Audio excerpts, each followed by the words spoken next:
Cycle மற்றும் இருசக்கர வாகனங்களில் இடியாப்பம் விற்பனை செய்ய உணவு பாதுகாப்புத்துறை கட்டுப்பாடுகளை விதித்துள்ளது. சைக்கிள் மற்றும் இருசக்கர வாகனங்களில் இடியாப்பம் விற்பனை செய்ய உணவு பாதுகாப்புத்துறை கட்டுப்பாடு விதித்துள்ளது. இடியாப்பம் இடியாப்பம் என இந்த சத்தத்தை சென்னை உள்ளிட்ட தமிழகம் முழுவதும் காலை மற்றும் மாலை நேரங்களில் கேட்க முடியும். இப்படி விற்பனை செய்யப்படும் இடியாப்பத்தில் தரம் இல்லை என வந்த புகார்களின் அடிப்படையில் உணவு கட்டுப்பாடுத்துறை பல கட்டுப்பாடுகளை விதித்துள்ளது. அதன்படி இனி இடியாப்பம் விற்பனை செய்பவர்கள் உணவு பாதுகாப்புத்துறையின் உரிமம் பெற வேண்டும்.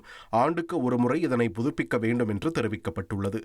தரமான மாவுகளை பயன்படுத்தவும், கை மற்றும் தலையில் உறைகள் அணிய வேண்டும் என்றும் அறிவுறுத்தப்பட்டுள்ளது. காய்ச்சல், நோய் தொற்று பாதிப்பு உள்ளவர்கள், நோய் எதிர்ப்பு சக்தி இல்லாதவர்கள் இடியாப்பம் விற்பனையில் ஈடுபடவும் உணவு பாதுகாப்புத்துறை தடை விதித்துள்ளது. இனி செல்லும் இடமெல்லாம் செய்தி. தந்தி டிவியின் வாட்ஸ்அப் சேனலை ஃபாலோ பண்ணினா செல்ல இருக்கும் இடமெல்லாம் செய்தி. இதோ QR கோட் இப்பவே ஸ்கேன் பண்ணுங்க, ஃபாலோ பண்ணுங்க.